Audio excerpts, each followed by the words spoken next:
Hi everyone, Alex at Corumdale Farm. Today's video I thought would be interesting, maybe hopefully you find it interesting, unboxing a seed order that I made at Johnny Seeds. I get most of my flower seeds from Johnny Seeds, and I'm also thinking about the vegetables I want to grow next year, so I added them to the cart to help make the shipping cost worth it, because unless you do Amazon Prime, all the shipping feels a little bit outrageous, so I wanted to make it worth it. And I thought, well, I'll just open up the box with you and explain to you the varieties I purchased and a little bit of why I'm choosing them, if they are recurring favorites of mine or if it's something new I want to try and why. And I'll try to put the picture on the screen next to me. And this just fell. Hold on.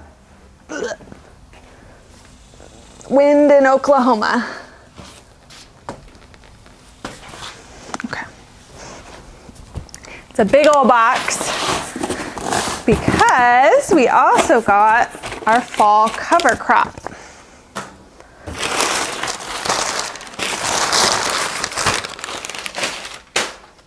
Ooh, first up, this is why the box is so big. I ordered some harvesting buckets. I've been harvesting in Dollar Tree white trash cans, which is totally sufficient, but I only have 2 of them, and a lot of my flowers are sensitive to needing to be stored exactly upright, or their petals will get bent, or their heads will get bent and saggy, like sunflowers and zinnias, and I'm kind of having a hard time fitting them all in correctly. So I thought, just spend the money, get the proper florist harvest buckets. I know sometimes you can ask grocery stores for them if they have extras, but I've kind of been a weenie and didn't want to be told no. So I just bought a couple nice buckets so I can put my flowers in. So that's exciting. Next up, let's do the big seeds first. Okay, this big old bag. This is fall green manure mix, which is a fall cover crop. And in here I have winter rye, field peas, hairy vetch, crimson clover, ryegrass, other no noxious weeds found, which is great because the last thing I need to do is seed weeds in my Bermuda grass nightmare of my property. I have people buying flowers right here in the driveway. They probably think I'm crazy talking to myself on the driveway. Do you see this? Do you see this nonsense? Because everything just flies everywhere. How embarrassing. So the reason we got a cover crop mix is we are wanting to expand the flower farm in the backyard and create another 30 by 60 field. And since we learned a lot in the spring and summer already about what really suppresses the Bermuda grass and what really worked for us, we are going to silage tarp that new field here pretty soon. And if you want to see a video of that, I will link it below, and kill off the grass, the Bermuda grass and the Johnson grass and all the stuff that we have, and then till it and cover crop it to add organic matter back into the soil. And I had a soil test done with our extension office. It wasn't the most extensive. I might pay for a better one in the future, but it was only like $10. And we were nitrogen deficient in our soil test. So what we chose, which is heavy on the legumes and peas, will help add nitrogen back into the soil. So we will grow the cover crop, and then we will terminate it and turn it under, and it'll decompose into the soil and add a lot of nutrients back that we need. And that ends up saving us a lot of money in needing to cart in like gallons and gallons of dump trucks of compost, which costs way more than cover crop seed. Compost is way more expensive. So we've got that to try. We got a couple bags of that. 2 bags. We're going to try to do the other fields that are currently have stuff growing in, if the timing will work out correctly with our frost and everything. Thankfully, my husband, who's a scientist by trade, mercifully has taken over that responsibility on the farm, because it's just not my skill set. I'm good at growing things, but I'm not so great about the science behind a lot of it. And so I'm really thankful that he's just going on his full research rabbit trail to learn that stuff, and my brain can let it be, can hand it over to him, which I'm thankful for. Oh, and we also got oilseed radish. Oilseed radish, that's another great cover crop. Radish is really great for clay soil, because if you picture it, a radish, it grows in the soil, it's displacing a lot of the soil, and then instead of harvesting it to eat it like you would a normal radish, you leave it in the ground and it decomposes, and so it's helped break up a little bit of that clay soil for you, but also the decomposition just adds, again, more organic matter back to the soil, which is really great. And radish seed doesn't grow super tall, so you don't need fancy equipment to cut it down, and you can just scatter the seed. It's a really low maintenance radish, and I'm actually going to use, I got 2 bags of it, and the reason I got so much is I want to try cover cropping some of my raised beds, because the worst thing you can do is leave soil completely bare. It'll get compacted, or it'll get eroded, or the nutrients will leak out over the winter in early spring before you've planted stuff. But you can't grow, some of the cover crops that are super tall that need equipment to like cut down and till in. You can't do that with a raised garden. But radish, you're scattering it, you're growing it, you're cutting the leaves down, which you can do with pruners or loppers, and then letting it decompose. And then with a broad fork, I can just turn it into the soil, not like a full till, but just floof it once it's decomposed. And I think that could be a really great way to preserve the good soil I put in the raised garden without having to pay for importing tons of new compost and soil to top off the beds in the spring. It'll be an experiment because I've never cover cropped raised beds, but I'm hoping that this is at least something positive that I can do for the nutrients in my raised garden, because that'd be a lot of money to have to refill a lot of it. Now the seeds. I got a lot of seeds and I don't know how they organized it for me. So I cheated and went through the seed packets and sorted them by variety order to make it easier to show you all the different varieties I'm growing in the different colors and put the picture up on the screen. We'll start with foxgloves. So foxgloves were one of the reasons why I wanted to put an order in soon and not wait, because my plan is to fall plant the foxgloves and they take a long time. So I'm going to start them here inside in a week. They grow super slowly, and then I'm going to plant them out in the raised garden along the fence line, and they are super hardy. I think they're hardy to like zone 4. Yep, zone 4. So they can overwinter. The foliage might look a little sad. They'll go dormant, and then in the spring, when the temperatures are what they like, they'll flush and they'll actually bloom. The ones I ordered are annuals, not biennials, so they'll bloom the first year. So I'm going to put them in the ground in fall, and then I think foxgloves would just look so beautiful in my cottage garden, in the raised garden in the spring with the tulips and the daffodils and all of that. If I get enough, I might cut some for bouquets, but the foxgloves I'm really growing for my own enjoyment. And the varieties I got are Camelot Mix and Dalmatian Mix. And they're 2 different colors. There's peach, and then there's the mix, which is like purple and like a buff creamy color, which I'm really excited about. So we'll see. That's a new one to me. Next in the flowers, I got Potomac Early Sunrise. There are 4 different types of snapdragon categories that you can grow, and they do better in different climates. And I learned that Potomac and Rocket series are super happy in Oklahoma. So I ordered more Potomac of a bunch of different colors. I haven't gotten all of them yet, but in this order, the Early Sunrise Mix, I think is just going to be super beautiful in the spring and early summer to enjoy. I've got 2 different kinds of cosmos here. I have Double Click Cosmo, which is the double. I'm growing it out in the field, and also Rubenza, which I have this year. So I decided these 2 were my favorite cosmos that I've grown so far. I like the singles are beautiful, and I have the singles, but the Double Click and then the wine raspberry of the Rubenza has been my favorite. So I decided I'm not going to take up a full row of cosmos next year, and I'm just going to grow these 2 for my bouquet. So really excited about that. 2 different kinds of marigolds. So marigolds, often you're thinking of the marigolds you can buy at Lowe's and at nurseries that are really short, and you plant them with their vegetables, and that's great. But marigolds also can grow 4 or 5 feet tall and be cut flowers.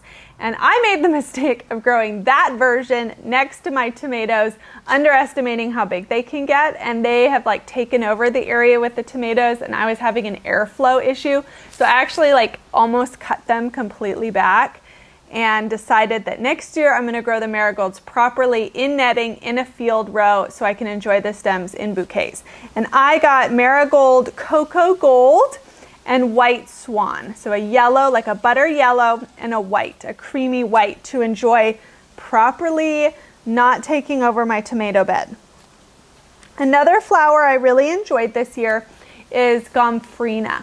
I was frustrated with it for a while because I felt like it was taking forever to mature and I couldn't cut the flowers to put them in bouquets. But they're finally at that stage and I'm realizing why everyone grows them now. They put off a ton of stems and they last forever in the vase. I've got them here and they're just like cute, darling little puff balls. So I ordered a mix. It's a white, bubblegum pink, and fuchsia mix to grow again. I might not grow as many as I have this year. I have almost half of a row and it's slightly out of control, but I'm definitely going to grow them next year for bouquets. I think they're a winner. All right, next up, Celosia. Celosia, I think, has been my biggest surprise hit in the flower field this year. I'd grown it in small varieties in the past and it didn't really amount to much. It stayed really short, so I wasn't really sure. I didn't plant a ton of them. When we planted them, they were like microscopic and I thought there's no way these guys are gonna survive. Like, forget about having Celosia this year. But they are thriving in the heat. They are never wilted, they are never stressed, and they are branching like crazy and giving me at least 10 stems a day to include in my bouquets. And the best thing is, I think they have the longest vase life. I think they even beat zinnias in the vase. And they give this like flame look and texture, and their stems are colored. They're the color of the flower itself. So the yellow Celosia has a more yellow stem, and then I have a fuchsia stem. So I got like all the different colors for next year, which I'm excited about. Sunday Mix, Pampas Plume, which is what I'm growing this year, so I had to get that again. Ruby Parfait, which is just kind of what you think, and Flamingo Feather. I also have Flamingo Feather, has super, super dark purple foliage and stems, and I think that's going to look awesome, especially when the fall colors really start coming in. Will look great in bouquets. So Celosia has been an absolute hit in the heat of Oklahoma for me, so I have to grow it again next year. Status. I only have one pack of Status. Everyone's been growing it and raving about it for a filler flower. I've never grown. I'm trying to decrease the amount of experiments I do next year, whereas this year I've explained in the past that I kind of threw a million things in the ground to see what works. And now that I'm figuring out what does work, don't really want to waste my time with a bunch of new stuff. But Status seems like it could do really well for me and in our heat. So I got one packet. It's a mix of, it's just called a mix. I think it has like lots of purples and yellows in it. And so I'll devote a little bit of a row to try Status. And I think it could be a really pretty filler. We'll see. A lot of people dry Status. I'm not into dry flowers, but it's definitely in the dry flower list. All right, my biggest category is zinnias. They're by far the best heat-loving flower. They are so happy out in the field, even on my black landscape fabric. They're not stressed. They're really hitting their stride now and giving me tons of stems. So I narrowed down exactly what I want to grow again and what I want to grow more of next year. And Benary's Giant Mix is always at the top of the list. I grew a mix every year. I like having all the different colors. It's super fun. I'm not typically a yellow-orange girl, but people like it. And so by buying a mix, it kind of forces me to grow some colors that aren't just like in the pink and purple family, to be a little more diverse. So I got a mix for sure. I got 100 seeds because these always seem to go so quickly out of stock. So I said, no, I'm not going to plant 100 Benary mix, but I wanted to have it just in case. Oh my gosh, no, I bought 200. I'm rich. I'm rich in Benaries. The Queen Lime series zinnias was new to me this year, and I am absolutely sold. They come in red, orange, blush, and green, and then they all have a green undertone to them, so it's like a bi-color tone, and they are wonderful. They almost have an antique look. They look so different because of having two colors in one flower. They're smaller than Benary's, but they're so striking. I think they pop right out of a bouquet. You almost noticed it first. So I had to order more of those. I've got red lime, queen lime with blush, and I'm hoping to get the orange if I can get my hands on it. It wasn't in stock. But then also I mentioned I grow the mix in order to force me to have diversity. But next year I do want to grow some more blocks of straight color. It'll make harvesting for me easier when I'm going for certain color palettes in bouquets, but also just to have colors that I know complement the other stuff I'm growing, like the sunflowers and celosia. So I want to do a little more block planting next year instead of just all a mix all the time. So I got Bennery Salmon Rose and Giant Wine, which are the two most popular Bennerys. It's a coral and then a wine color, obviously. Left in here is, Basil. Basil makes my bouquets smell so good. If you've bought one, you've probably noticed the smell of the flowers, and it's probably the cinnamon basil. It doesn't have an acute basil smell, but it's definitely not your standard basil. It has a purple tone to it. The flower is purple, a little bit of the leaves are purple, and it's beautiful foliage. I put at least 2 or 3 stems in every bouquet, so I need to grow that. Again, it was a hit. But another really popular basil is Mrs. Burns Lemon. And the rumor is, or the fact is, it actually does smell like lemon. So if my bouquets smell beautiful with cinnamon basil, then I definitely want to have a lemon option. I think that would be so much fun. So that's where I'm expanding with basil. And then stuffed in here is some dill. This is not for the flower farm, this is for my own usage. I've had the hardest time finding dill in store for all of my canning, for all of my pickles and relish and everything I'm doing on the food side of things. And so I thought, well, I just need to grow it myself. It's ridiculous to go to like 3 different stores to find dill for canning when I have a giant garden. Grow it yourself. So I bought dill for next year, so I'll be prepared. And then also chamomile to use for tea and to dry it and that sort of stuff. So that's in that packet. Almost done. Now we're getting into a lot of veggies. So I also bought some veggies to plant in the raised garden for fall and also be prepared for springtime, for spring planting. So I have romaine lettuce, which I'm going to be putting in. I started working on a plan of what is going to get ripped out first in the garden to make way for fall planting. And basically, if they're not going to produce a crop like my tomatoes and peppers, they're probably going to go so that I can actually get some fall harvest. So I've got romaine lettuce. I got some cabbage. I'm going to start some cabbage inside, but I'll also have enough seeds to start in February for a spring cabbage as well, because it's 100 seeds. No one needs 100 cabbage. Swiss chard bright lights. That's the one that has like yellow and orange and pink and purple, and it's really pretty. I've never even eaten Swiss chard before, I don't think, but I also like to just have the garden full, even if I'm not necessarily eating every single thing. Maybe I'll be bold and figure out a Swiss chard recipe, but I'm going to grow it because I think that's super fun. I've got bush beans here, Jade Beans. If you remember in a past video, I got mosaic virus in my beans and I had to pull them because I didn't want them to spread elsewhere in my garden. And I learned I needed to do my research and order a better virus resistant type. And Jade Bean was definitely at the top of the list. So I bought a ton of them. I think I might even pop in to see if I can get a fall harvest, but then definitely I'm going to do a full row in the spring. Snow peas.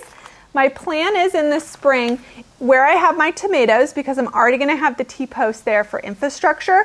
I'm going to put netting down the middle, and I'm going to grow the snow peas up the netting. I feel like that's a good use of what I already have in place. Got green cabbage, the red and green cabbage.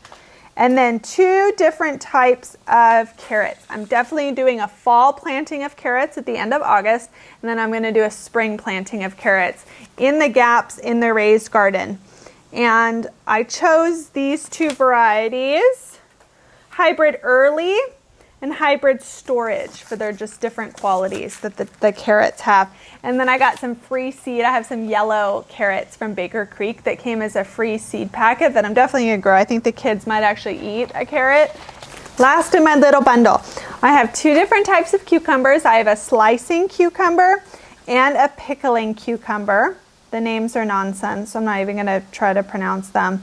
So I wanted a good slicer and a good pickling cucumber. This year I grew the Space Master 80, and it's been doing really well. It's delicious. I pulled it out because it was heat stressed and getting bitter, and I planted another fall crop, but I like to mix it up a bit. So I want to try growing next year a proper slicer that I can let grow bigger and be for fresh eating, and then a proper pickle. Have them grown separately, different trellises, different systems. I might even put some in the field on like a cattle panel if I have the space, because we'll have drip irrigation, so I can have a lot, maybe even sell some pickles and whatnot. So I wanted to order those. It was in my cart. I just did it. I didn't have to order pickles by now.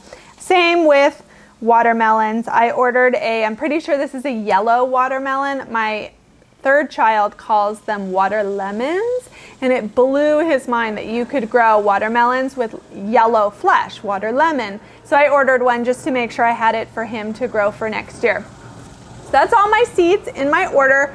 You don't have to order seeds this early for next year, and clearly I didn't order everything that I'm going to grow next year, especially on the vegetable front, but things do sell out, or they do get low in stock, or they're back ordered until later in the year, and I didn't want to stress about it over winter, especially when everyone's stuck inside and dreaming with seed catalogs and ordering a gazillion billion things, and things are flying off the shelves. I thought, order what I know 100% I want to grow next year because they're doing so well this year. Get them in your cart, order them, and I'm going to store them in a cold, cool place, and they'll be fine, and I'll know that I'll have the seeds I want at a minimum for the flower farm for next year, for next summer growing. So I hope you enjoyed this. I would encourage you to look on your favorite seed places. I like Johnny's and Baker Creek, Botanical Interest, Renee's Garden. And if they do have stuff that you know for sure you want to order or you want to grow next year, order them now. Store them in a cool place, a cool dark cabinet or something in a colder room, spare bedroom, and just know that you have them and you don't have to be a part necessarily of the winter seed buying frenzy that always happens. And it also does help your budget because a lot of people are just desperate to think about growing things in the winter, and they spend like triple what they should or what they are going to grow by just looking at seed catalogs. If you're a little more organized, you might even stay on a better budget.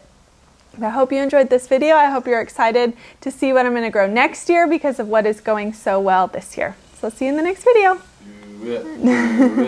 Corinto. Corinto. I don't know. Don't use that.